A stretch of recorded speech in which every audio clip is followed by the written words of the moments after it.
মহালয়ার দিন নন্দীগ্রামে শহীদ পরিবারকে সেবাদান শুভেন্দু অধিকারীর।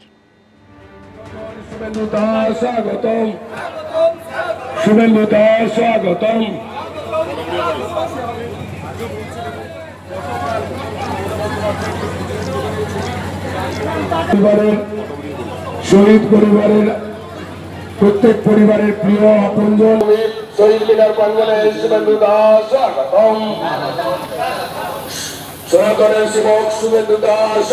যিনি পিতৃপক্ষে কাঁচি নিয়ে হিজাব পরে দুর্গাপূজা উদ্বোধন করছেন তিনি মুখ্যমন্ত্রী হতে পারতেন না। সাংবাদিক প্রশ্ন করলো উনি কি নন্দীগ্রামকে দেখেন? আমি বললাম হেরে যে পালিয়েছে তারপর থেকে তোমার দেখা নাই রে, তোমার দেখা নাই। নন্দীগ্রামে 10ই নভেম্বর 2007 নিখোঁজ পরিবারদের আইনি লড়াই করে 6 মাস আগে হাইকোর্টের অর্ডারে ডেথ সার্টিফিকেট নিতে হয়েছে। এটাই পশ্চিমবঙ্গের মুখ্যমন্ত্রী নন্দীগ্রামের শহীদ পরিবারকে উপহার দিয়েছে।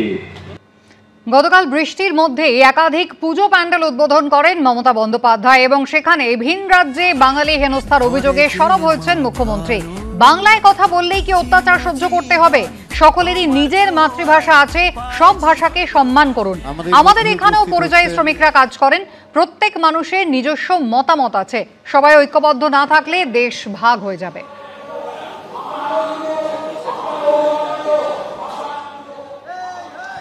মাতৃভাষাকে আমি যেমন আমার মাতৃভাষাকে সম্মান করব, অন্যরাও তাদের মাতৃভাষাকে সম্মান করুন, ভালোবাসুন, কোনো আপত্তি নেই।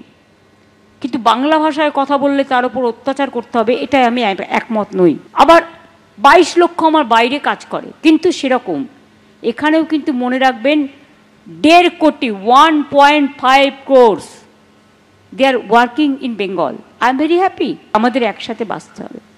যেদিন আমরা ঐক্যবদ্ধ থাকবো না, দেশটা টুকরো টুকরো হয়ে যাবে। আমরা সেটা চাই না। আমরা চাই আমাদের দেশ ভালো থাকুক, ঐক্যবদ্ধ থাকুক, একসাথে থাকুক। গতকাল মমতা বন্দ্যোপাধ্যায় পৌঁছে গিয়েছিলেন একের পর এক মণ্ডপে এবং একেবারে স্পষ্ট করে দিয়েছিলেন যে মাতৃমূর্তি নয়, তিনি মণ্ডপ উদ্বোধন করতে এসেছিলেন। আর তাকে ফের আক্রমণ শানিয়েছেন বিধানসভার বিরোধী দলনেতা শুভেন্দু অধিকারী।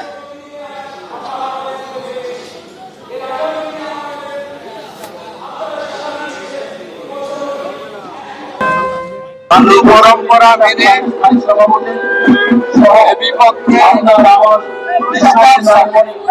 পঞ্জিকার দেওয়া তারিখ এবং সময় পুজোতে অংশগ্রহণ করবেন। পুজোতে কোনো সমঝোতা হবে না, পুজোতে সেকুলারিজমের কোনো স্থান নেই। পুজো হবে হিন্দু মত রীতি নীতি পঞ্জিকা অনুযায়ী।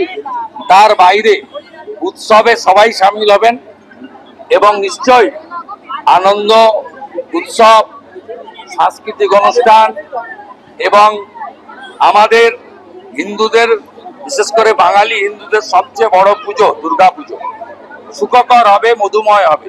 পক্ষে মণ্ডপ উদ্বোধন হয় না। উনি হিন্দু ধর্মে আঘাত করার জন্য এগুলো করেছেন। একটা বিশেষ সম্প্রদায় ভোট ব্যাংকে বার্তা দিচ্ছেন এবং মাথায় হিজাব পরেছেন।